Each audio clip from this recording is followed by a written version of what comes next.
বন্ধুরা, আজকে পনির করব। পনির কাটছি,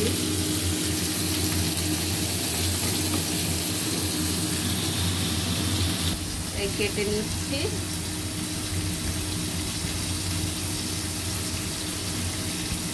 আর এই গরমে না মাছ খেতে ইচ্ছে করে না, নিরামিষ করবো।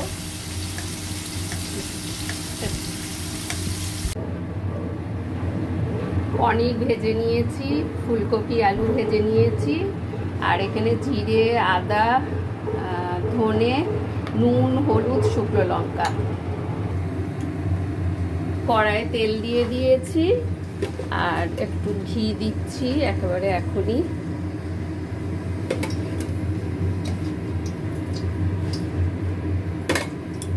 ঘি দিলাম আর এদিকে ফোড়ন দিচ্ছি গরম মশলা, জিরে, তেজপাতা আর শুকনো লঙ্কা।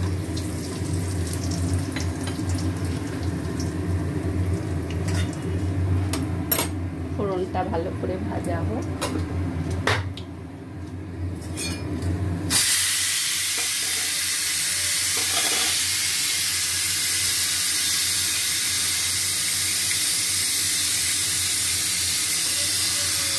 এবারে মশলাটা দিয়ে দিচ্ছি।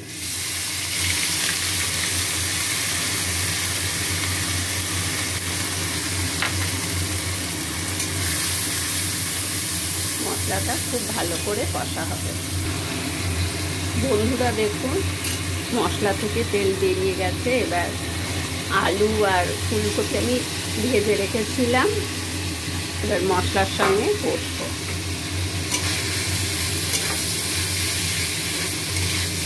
এটাও ভালো করে কষবো।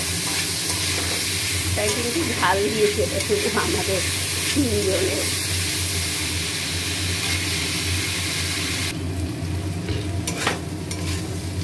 খুব ভালো করে কষা হয়ে গেছে, এবারে জল দেবো।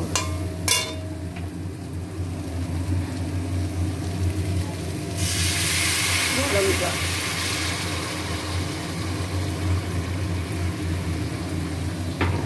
আলুটাই সেদ্ধই হয়ে এসেছে।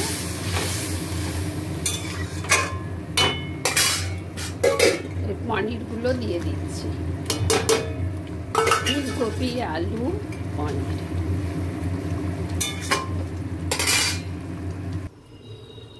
বন্ধুরা, গতকাল হচ্ছে মাছের চচ্চড়ি ছিল, সব দিয়ে করেছিলাম মাছের চচ্চড়ি। এই আলু ভেজেছি, আর এটা হচ্ছে পেশেন্টের পনির, সয়াবিন, কাঁচকলা, পেঁপে দিয়ে একটা তরকারি করেছি। এই পেঁপে, সয়াবিন সব আছে, পনিরও আছে, সব দিয়ে করেছি।